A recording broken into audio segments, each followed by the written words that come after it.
Bismillah, Assalamualaikum warahmatullahi wabarakatuh. Alhamdulillah, salatu wassalamu ala rasulillah wa ala alihi wa sahbihi wa man wala. Asyhadu an la ilaha illallah wahdahu la syarikalah wa asyhadu anna muhammadan abduhu wa rasuluhu la nabiyya ba'dah. Ya ayyuhallazina amanu taqullaha haqqa tuqatih wa la tamutunna illa wa antum muslimun. Amma ba'du, fa inna asdaqal hadithi kitabullah wa khairal hadi Muhammadin sallallahu alaihi wasallam. Syarrul umuri muhdatsatuha wa kullu muhdatsatin bid'ah wa kullu bid'atin dhalalah wa kullu dhalalatin finnar. Ayyuhal ikhwah jinallahu wa ikum ajmain. Alhamdulillah, segala puji hanya milik Allah Subhanahu wa taala yang kembali mempertemukan kita dalam media ini untuk kembali melanjutkan pelajaran kita dari Ad-Durus Al-Yaumiyah. Salat dan salam senantiasa teriringkan kepada Nabi kita Muhammad Sallallahu Alaihi Wasallam, kepada keluarga, sahabat, dan tidak lupa kita sebagai umatnya sampai kiamat kelak.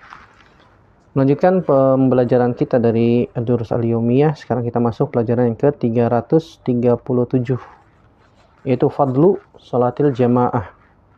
Ketahuilah saudaraku rahimanillah wa yakum ajmain, bahwasanya banyak hadis-hadis Nabi Sallallahu Alaihi Wasallam yang menjelaskan tentang keutamaan salat berjamaah. Ya, bahwasanya salat berjamaah wajib bagi laki-laki. Bagi laki-laki hukumnya wajib. Walaupun ada khilaf di kalangan para ulama tentang hukum salat berjamaah. Ada yang berpendapat bahwasanya salat berjamaah adalah hukumnya sunnah. Ya, ada yang berpendapat bahwasanya salat berjamaah itu hukumnya apa? Hukumnya sunnah. Ada juga yang berpendapat bahwasanya salat berjamaah itu hukumnya wajib, ya, atau wajib fardu ain. Dan ini yang sahih, ya, ini yang sahih. Pendapat yang ketiga mengatakan bahwasanya salat berjamaah hukumnya fardu kifayah menurut sebagian ulama. Adapun pendapat yang pertama mengatakan bahwasanya ini hukumnya sunnah. Ini tentu saja pendapat yang marjuh, pendapat yang lemah. Ya, jika seorang bersalat berjamaah maka akan mendapatkan pahala. Kalau dia tidak berjamaah juga tidak mengapa, tidak berdosa. Ya, tidak berdosa. Ini pendapat yang pertama. Pendapat yang kedua mengatakan bahwasanya wajib fardu ain. Ya, bahwasanya kalau dilakukan mendapatkan pahala. Kalau dia tidak berjamaah maka berdosa. Bahkan ada pendapat yang dipilih oleh Syekhul Islam Ibnu Taimiyah bahwasanya salat berjamaah syarat sahnya salat. Berarti kalau tidak berjamaah maka salatnya tidak sah alias batal dan tidak diterima oleh Allah Subhanahu wa taala. Ya, sebagian ulama lagi mengatakan salat berjamaah hukumnya sunnah atau fardu kifayah. Artinya kalau sudah sebagian melakukan salat berjamaah maka yang lain gugur. Ini pendapat yang marju juga, yang lemah, ya, yang lemah. Yang sahih bahwasanya salat berjamaah itu hukumnya wajib. Ya, artinya kalau dilakukan oleh seorang lelaki salat berjamaah di masjid maka dia mendapatkan pahala. Kalau dia tidak berjamaah maka dia berdosa. Bukan berarti kalau misalnya salat sendirian di rumah bahwasanya tidak sah, enggak. Ini juga bantahan terhadap pendapatnya Syekhul Islam Ibnu Taimiyah yang berpendapat bahwasanya salat berjamaah merupakan syarat sahnya salat. Yang benar, kata Syekh Muhammad bin Shalih Al-Utsaimin, ini dijelaskan oleh beliau dalam Syarhul Mumti. Ya, kata Syekh Muhammad bin Shalih Al-Utsaimin rahimahullah taala bahwasanya yang sahih salat berjamaah itu hukumnya wajib. Kalau dilakukan dia mendapatkan pahala, kalau tidak dilakukan berarti mendapatkan dosa. Tetapi kalau dia salat di rumah, salatnya sah. Ya. Salatnya sah dengan adanya dosa. Karena dia tidak berjamaah. Ya. Ini pendapat yang rajih bahwasanya salat berjamaah itu hukumnya wajib. Oleh karena itu banyak hadis-hadis Nabi Shallallahu Alaihi Wasallam yang menjelaskan tentang pentingnya keutamaan salat berjamaah. Kita akan bacakan beberapa hadis Nabi Shallallahu Alaihi Wasallam yang berkaitan tentang masalah ini, dan ini semoga menjadi motivasi untuk kaum lelaki untuk senantiasa sholat berjamaah di masjid. Ya, sholat berjamaah di masjid di awal waktunya. Hadis yang pertama, kedua, dan ketiga. Ya, hadis pertama dan kedua dulu ya. Yang pertama hadis Abdullah bin Umar radhiyallahu taala anhuma, bahwasanya Nabi sallallahu alaihi wasallam bersabda, "Salatul jama'ati afdalu min salatil fardhi bi 27 darajah," muttafaqun alaihi. Kata Nabi sallallahu alaihi wasallam, salat berjamaah itu lebih utama daripada salat sendirian dengan 27 derajat. Hadis ini Imam Bukhari dan Imam Muslim. Imam Bukhari di hadis nomor 131 dan 137. Imam Muslim hadis nomor 650. Ya, kata Nabi Shallallahu Alaihi Wasallam, salat berjamaah itu lebih utama daripada salat sendirian dengan dengan perbandingan derajat 27 derajat. Ini keutamaan salat berjamaah, pahalanya lebih besar daripada salat sendirian. Adapun hadis kedua, hadis Abu Hurairah radhiyallahu taala anhu, kata Nabi sallallahu alaihi wasallam, "Salatul rajuli fi jama'atin tudha'afu ala salatihi fi baitihi wa fi suqihi 25 di'fan. Wa dzalika annahu idza tawadda'a fa ahsana al-wudu'a thumma kharaja ila al-masjidi la yukhriju illa as-salatu lam yakhtu khutwatan illa rufi'at lahu biha darajah wa huttat anhu biha khati'ah.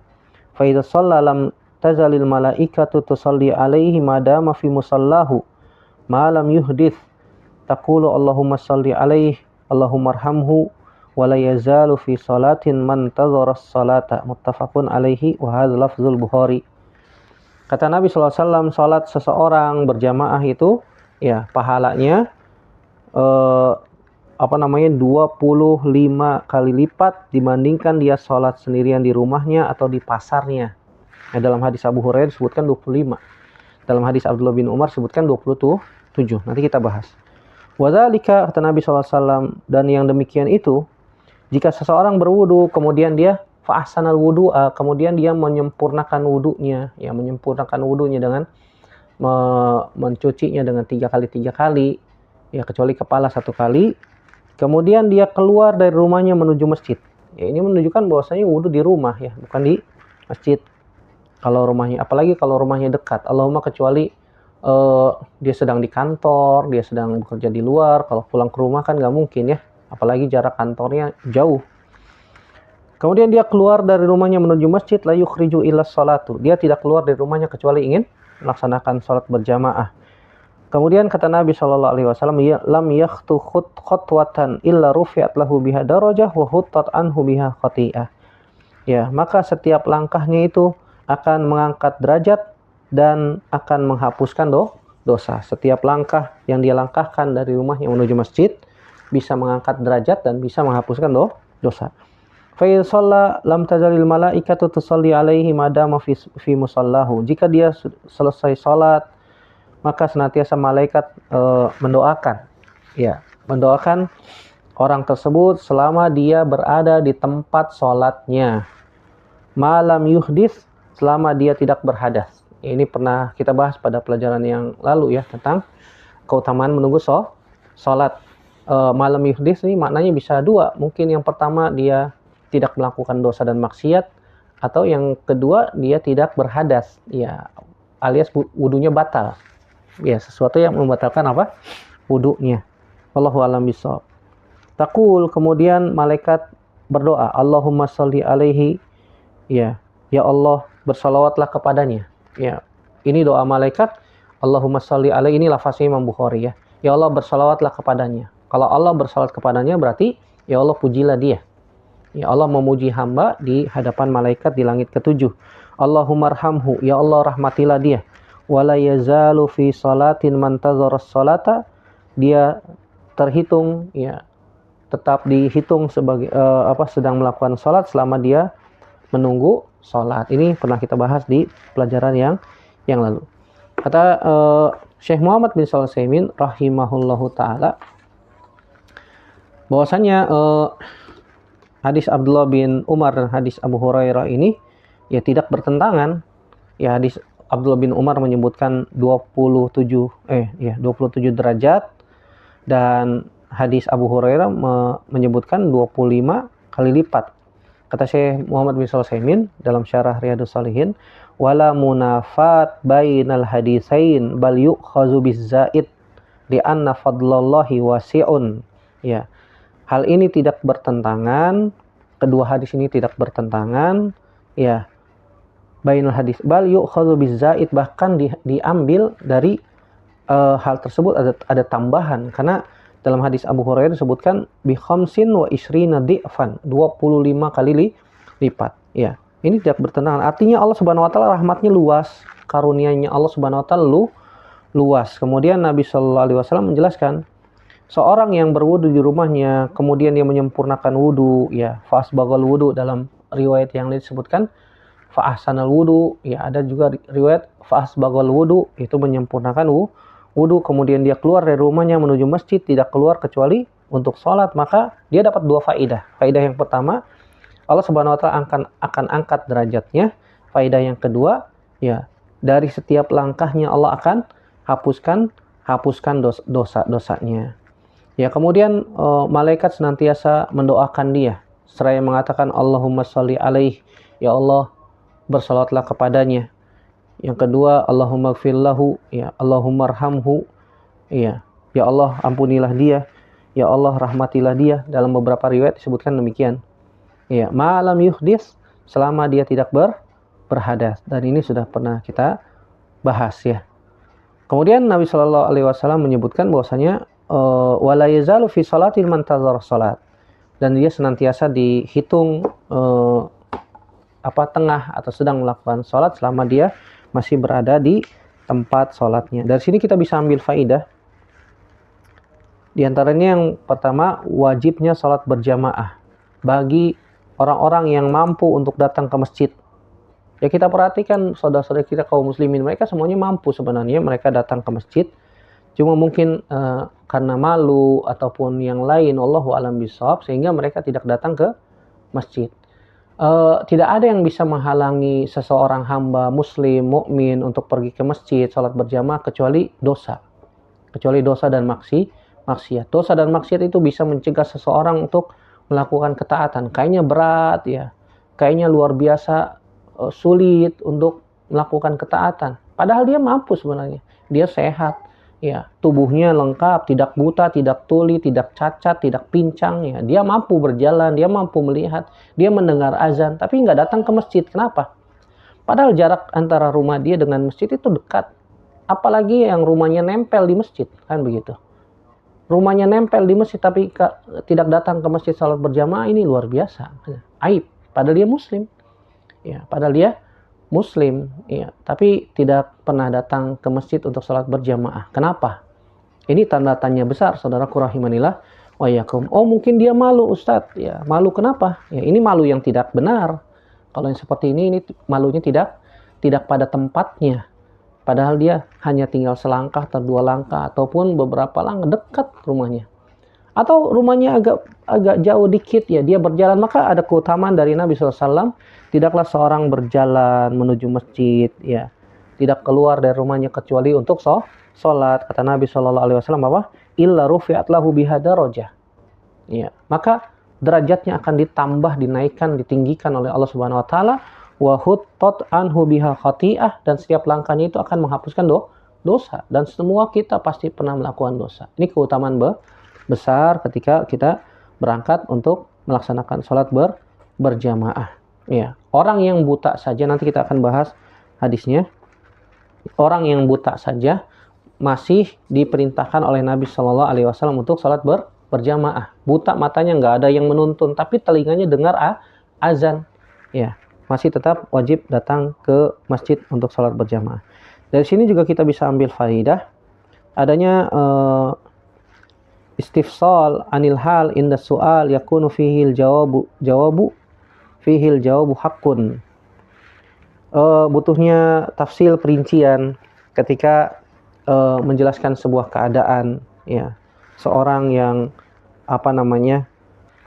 tidak bisa datang ke masjid. Kenapa? Sebagaimana hadis Abu Hurairah yang lain riwayat Imam Muslim, Nabi Shallallahu alaihi wasallam pernah didatangi oleh seorang yang buta. Ya, kemudian laki-laki itu mengatakan, laisa liqaidun yaquduni ilal masjid. Wahai Rasulullah, tidak ada orang yang menuntun aku pergi ke masjid.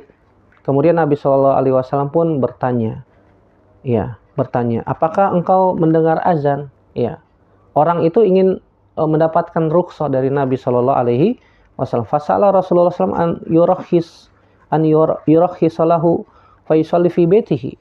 Laki-laki itu buta, nggak ada yang menuntun. Dia ingin minta kepada Nabi keringanan agar dia tidak ke masjid.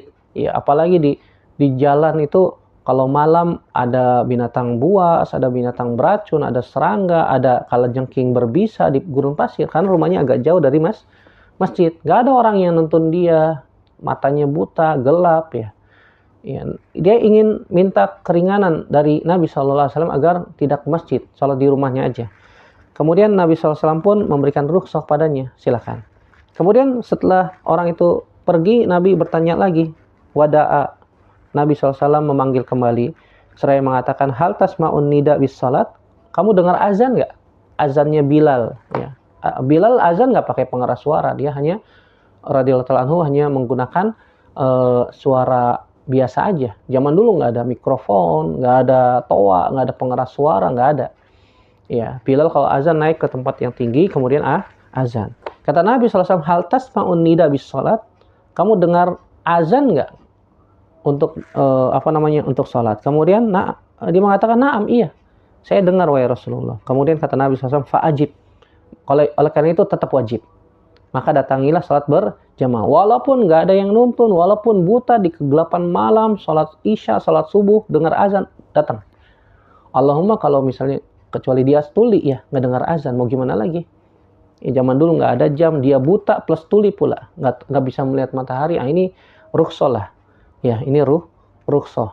Nggak ada orang yang nuntun pula untuk ke masjid. Ini ada keringanan dari syariat untuk tidak datang ke masjid. Kalau misalnya kita sedang sehat walafiat, mata bisa ngelihat normal, telinga bisa dengar, kaki bisa berjalan, ya nggak perlu tongkat, ya nggak perlu ada orang yang menuntun, ya dia mampu pergi ke masjid, maka ini tidak ada rukhsah baginya untuk tidak ke masjid. Kalau dia mengaku seorang muslim, kalau dia mengaku seorang yang beriman kepada Allah dan Rasulnya, hendaknya dia mendatangi masjid. Buang jauh-jauh rasa malu, buang. Iya.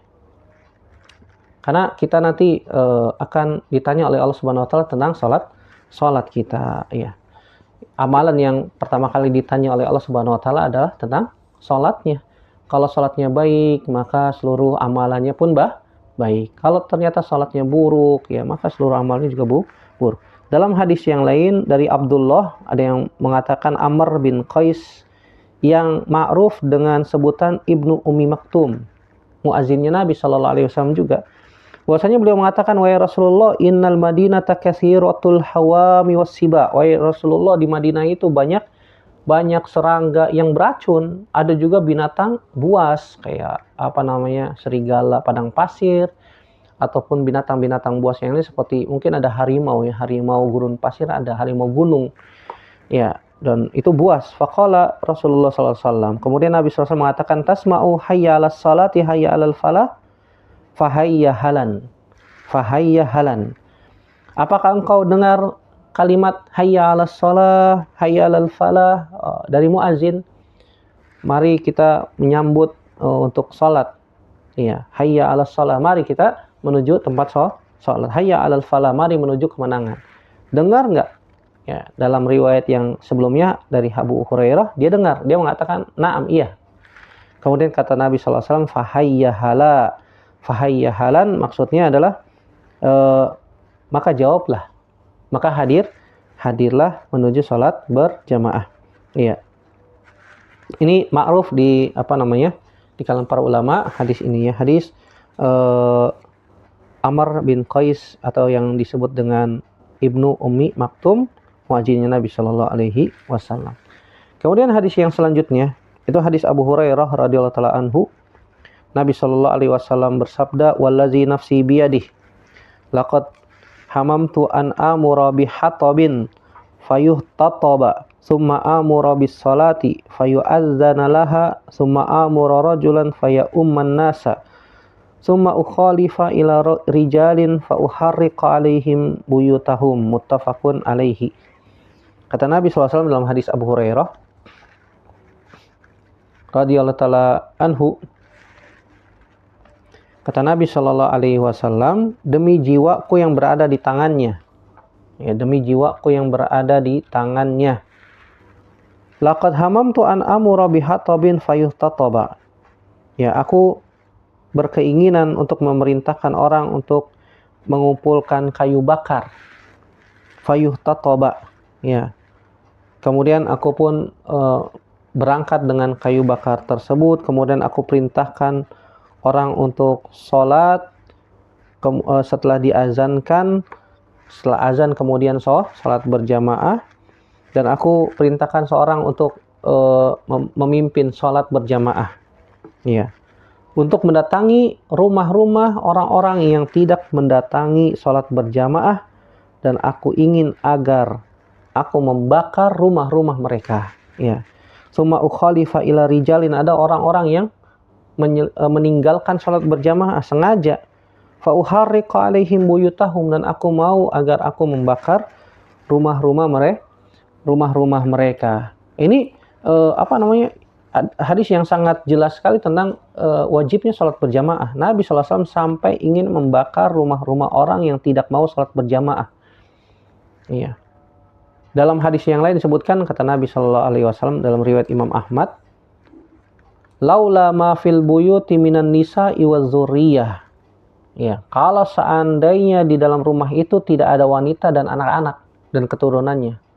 Ya, artinya Nabi masih melihat di dalam rumah itu ada anak-anak. Anak-anak gak wajib sholat, apalagi belum taklif, belum balik, belum ada beban. Begitu juga wanita sholatnya berjamaah di rumah. Ya, wa buyutuhunna khairun lahunna, kata Nabi SAW, dan rumah-rumah mereka itu lebih baik untuk mereka. Ya, intinya hadis ini sangat jelas. Nabi SAW ya mewajibkan seluruh laki-laki yang dewasa untuk sholat berjamaah di masjid. Ya, sampai sedemikiannya. Bahkan para ulama menjelaskan ini dalil yang sangat kuat bahwasanya sholat berjamaah itu wajib. Sholat berjamaah itu wajib, ya, bukan sunnah, ya, dan juga bukan fardu kifayah, bukan, tapi wajib, wajib. Kalau ternyata kaum muslimin sholat subuhnya sudah seperti sholat Jumat, setiap hari ramai, penuh, ya, maka tunggulah, ya, kemenangan dari Allah Subhanahu Wa Taala. Tunggulah pertolongan dari Allah Subhanahu Wa Taala. Lihat sholat subuhnya, ya, satu soft saja nggak penuh, kadang-kadang kan begitu. Padahal itu pemukiman padat, ya. Kalaupun satu soft penuh, ya, cuma satu soft doang penuh, ya. Paling banyak satu soft setengah. Itu pun soft keduanya nggak sampai setengah, sepertiga, seperempat aja, paling nggak penuh. Beda kalau sholat Jumat penuh luar biasa. Nah, kalau sholat subuhnya sudah sama seperti sholat Jumatnya, maka tinggal tunggu pertolongan dari Allah Subhanahu Wa Taala. Ala inna nasrallahi qarib, pertolongan Allah itu dekat. Kalau kaum muslimin kembali kepada agama Islam sebagaimana yang dibawa oleh Nabi SAW dan diamalkan oleh para sahabat radhiyallahu taala anhum ajmain. Dari sini kita bisa ambil faidah bahwasanya Nabi SAW sangat mencela orang-orang yang tidak sholat berjamaah. Bahkan Nabi SAW ingin membakar rumah-rumah mereka. Ya. Begitu juga dalam hadis ini terdapat faidah bolehnya seorang imam menunjuk orang yang istilahnya derajatnya di bawah beliau sallallahu alaihi wasallam untuk menjadi imam, menggantikan, karena ada maslahat. Iya, karena ada maslahat. Bukan berarti Nabi perintahkan sholat, Nabi sendiri meninggalkan sholat berjamaah, gimana ceritanya? Enggak. Ini karena ada maslahat. Maslahatnya apa? Maslahat umum supaya laki-laki sholat berjamaah di masjid. Dan itu kembali kepada diri kita sendiri. Iya, itu kembali kepada diri kita masing-masing. Kalau ada pahala, ya, maka akan kita dapatkan sendiri. Kita akan dapatkan sendiri. Maka sebagaimana yang Allah Subhanahu wa taala sebutkan di akhir-akhir surat Al-Muzammil, ya. Di akhir-akhir surat Al-Muzammil, ya, Allah Subhanahu wa taala sebutkan bahwasanya pahala itu akan kembali kepada orang-orang yang melakukannya sendiri. Begitu juga Allah Subhanahu wa taala mengatakan faman ya'mal mithqala dzarratin khairan yarahu. Siapa saja yang menanam kebaikan, yang melakukan ketaatan di muka bumi, maka dia akan melihatnya nanti di akhirat kelak, tidak akan dizalimi sedikit pun juga. Wa may ya'mal mithqala dzarratin syarran yarahu. Siapa saja yang menanam keburukan, pasti dia akan panen. Ya, siapa saja yang meninggalkan ketaatan alias berbuat dosa dan maksiat, maka dia akan mendapatkan ganjarannya pula. Ya. Dari sini juga bisa kita ambil faidah bahwasanya setiap sholat itu harus ada azan, harus ada azan. Sebagian ulama mengatakan walaupun dia sholat sendirian, ya walaupun dia sholat sendirian misalnya sedang safar misalnya, atau mungkin dia punya uzur seperti sakit yang tidak mungkin pergi ke masjid, atau mungkin hujan lebat yang bisa menyebabkan orang basah kuyup, ya basah kuyup, pakai payung, ya hujan lebat, angin, basah kuyup juga tuh. Oh zaman sekarang pakai ini Ustadz, pakai apa? Pakai jas hujan. Pakai jas hujan kadang-kadang juga nembus. Kalau hujannya luar biasa deras, ditambah lagi angin kencang yang bisa mengakibatkan berbahaya, ditambah lagi petir, ya banyak pohon-pohon tumbang misalnya. Ini seharusnya muazin mengucapkan hayya as-salatu fi rihalikum. As-salatu fi rihal atau as-salatu fi rihalikum. Ya ganti kalimat hayya 'alas shalah, hayya 'alal falah dengan sallu fi rihalikum, ya. Sallu fi rihalikum atau sallu fi buyutikum. Sallu fi buyutikum. Salatlah di rumah-rumah kalian. Kalau keadaannya demikian. Tapi kalau hujannya rintik-rintik, artinya pakai payung juga bisa berangkat, tetap wajib. Apalagi jalan sekarang aspal, di beton semuanya, kan begitu. Kalau zaman Nabi SAW hujan lebat, hujan rintik-rintik, itu bisa menyebabkan balal, basah, ditambah lagi jalanannya jadi becek, padang pasir kecampur air jadi belok, ya nggak bisa dilaluin. Ya maka muazin mengucapkan azan dengan lafaz sallu fi rihalikum, salatlah kalian di rumah-rumah kalian, atau sallu fi buyutikum, salatlah di rumah-rumah kalian. Ini ada azan walaupun salat sendirian di rumah kalau ada hajat atau darurat, ya. Kemudian hadis yang lain, hadis Abdullah bin Mas'ud radhiyallahu taala anhu, kata Nabi sallallahu alaihi wasallam, kata Abdullah bin Mas'ud radhiyallahu taala anhu, man sarrahu an yalqallaha ta'ala ghadan musliman falyuhafiz ala haula'is salawat haitsu yunada bihinna fa innallaha syara'a li nabiyyikum sallallahu alaihi wasallam sunanal huda wa innahunna min sunanil huda walau annakum sallaitum fi buyutikum kama yusalli hadzal mutakhallifu fi baitihi lataraktum sunnata nabiyyikum walau taraktum sunnata nabiyyikum ladolaltum walaqad ra'aituna wa ma yatakhallafu anha illa munafiqun ma'lumun nifaq walaqad kana ar-rajul yu'ta bihi fayuhada baina rajulain hatta yuqamu fis saffi, rawahu Muslim. Wa fi riwayatin lahu qala inna Rasulullah sallallahu alaihi wasallam allamana sunanal huda wa inna min sunanil huda as-salata fil masjid allazi yu'adzanu fihi. Ya. Kata Abdullah bin Mas'ud radhiyallahu taala anhu, siapa saja yang ingin bertemu dengan Allah Subhanahu wa taala nanti dalam keadaan muslim, falyuhafiz ala haula'is salawat, maka hendaknya dia jaga salat 5 waktu berjamaah di masjid. Haitsu yunada bihinna, sebagaimana dia dipanggil dengan azan. Fa innallaha syara'a li nabiyyikum sunanal huda, sungguhnya Allah Subhanahu wa taala mensyariatkan untuk nabi kalian sunah-sunah petunjuk, sunanal huda.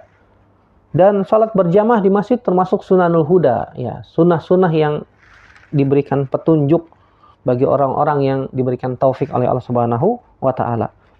Walau annakum shallaitum fi buyutikum kama yusalli hadzal mutakhallifu fi baitihi la taraktum sunnata nabiyikum. Kalau kalian salat di rumah sebagaimana orang-orang yang enggak mau salat berjamaah di masjid, ya maka kalian telah meninggalkan sunnah nabi kalian. Ya, walau taraktum sunnata nabiyikum la dalaltum. Kalau kalian meninggalkan sunnah nabi kalian, maka pasti kalian akan sesat. Dan ini waqi', saudaraku rahimanillah. Orang yang nggak mau salat berjamaah dia sesat, ya sesat jalan karena dosa dan maksiat, ya tidak tahu dia harus kemana. Ya, tujuan hidupnya juga nggak jelas kan begitu. Nasallallahu salamata wal afiyah. Walaqad ra'aituna wa ma yatakhallafu anha illa munafiqun ma'lumun nifaq. Dan kami telah melihat orang yang nggak mau salat berjamaah itu orang munafik yang jelas-jelas kemunafikannya. Nauzubillah. Walaqad kana rajul yu'ta bihi yuhada baina rajulan hatta yuqamu fi shaf. Ya, kadang-kadang ada orang yang sungguh ada orang yang yu'ta bihi didatangkan dan dia tidak mau, ya, menganggap sepele, tidak mau salat berjamaah, tidak mau salat berjamaah. Dalam riwayat yang lain, ya tadi riwayat Imam Muslim ya. Dalam riwayat yang lain disebutkan bahwa Nabi SAW mengajarkan kepada kami, kata Abdullah bin Mas'ud, sunanul huda, sunnah-sunnah petunjuk, dan termasuk sunnah-sunnah petunjuk itu adalah salat berjamaah di masjid sebagaimana ada azan, azan. Hadis ini sangat jelas perkataannya Abdullah bin Mas'ud, luar biasa ya. Dapat diambil faidah bahwasanya menjaga salat berjamaah itu termasuk sunnah Nabi SAW. Kalau kita menjaga sunnah Nabi pasti akan mendapatkan petunjuk. Tapi kalau meninggalkan sunnah Nabi SAW maka akan sesat. Salat 5 waktu Allah Subhanahu Wa Taala sudah berikan waktu-waktunya. Inna salata kanat alal mu'minina kitaban mauquta, dalam surat An-Nisa ayat 103. Sudah ada waktu-waktunya dan semua waktu salat itu dalam keadaan manusia terjaga. Salat subuh manusia udah bangun, ya, kecuali yang kerjanya begadang, ya. Bangun salat subuhnya berat kan begitu. Kenapa? Ngantuk. Udah mau salat subuh baru ngantuk. Kenapa? Begadang main judol, ya, judi online, main game atau hal-hal yang lain ya. Nasallallahu salamata wal afiyah. Kemudian juga hadis ini menunjukkan bahwasanya tidak ada orang yang meninggalkan salat berjamaah kecuali orang munafik yang jelas-jelas kemunafikannya. Dan para sahabat radhiyallahu anhum adalah orang-orang yang paling semangat menjaga salat berjamaah. Mereka senantiasa salat berjamaah di masjid bersama Nabi sallallahu alaihi wasallam. Dan Nabi sallallahu alaihi wasallam senantiasa mengajarkan hal ini agar kita semua diberikan petunjuk ya. Hadis yang terakhir, hadis Abu Darda, beliau mengatakan Nabi sallallahu alaihi wasallam bersabda, "Ma min salasatin fi qaryatin wala baduin la tuqamu fihim as-salatu illa qad istahwaza alaihimus syaitan.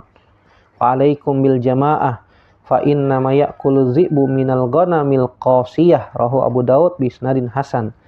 Kata Nabi sallallahu alaihi wasallam, tidaklah ma min salasatin fi qaryah, tidaklah 3 orang di sebuah desa ataupun di sebuah kampung yang tidak menegakkan salat berjamaah kecuali pasti dia dikuasai oleh syaitan.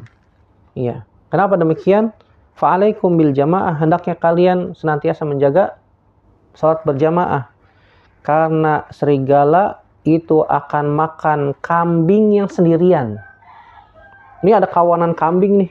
Ada satu kambing sendiri. Nah, itu tuh yang diincar sama serigala tuh.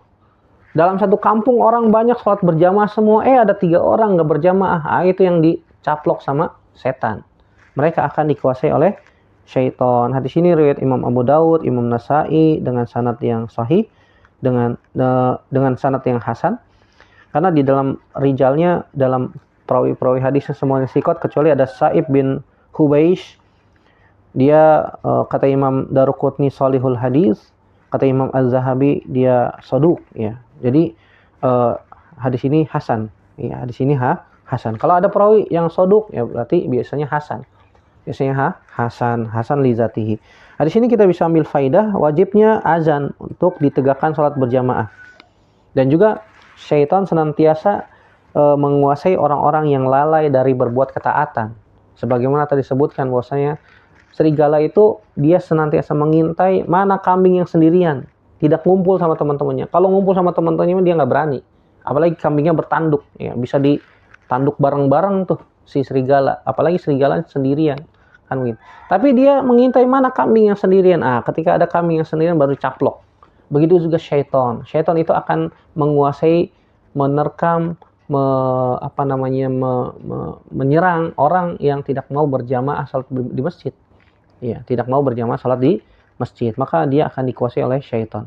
Hadis ini juga memberikan faidah anjuran untuk senantiasa menjaga salat berjamaah. Dan juga hadis ini terdapat pelajaran bahwasanya setan itu tidak akan mampu menguasai orang-orang yang senantiasa menjaga salat berjamaah. Semoga Allah Subhanahu wa taala memberikan kepada kita kekuatan, kemampuan, pertolongan untuk senantiasa salat berjamaah di masjid. Amin ya rabbal alamin. Demikian, semoga yang sedikit ini bermanfaat.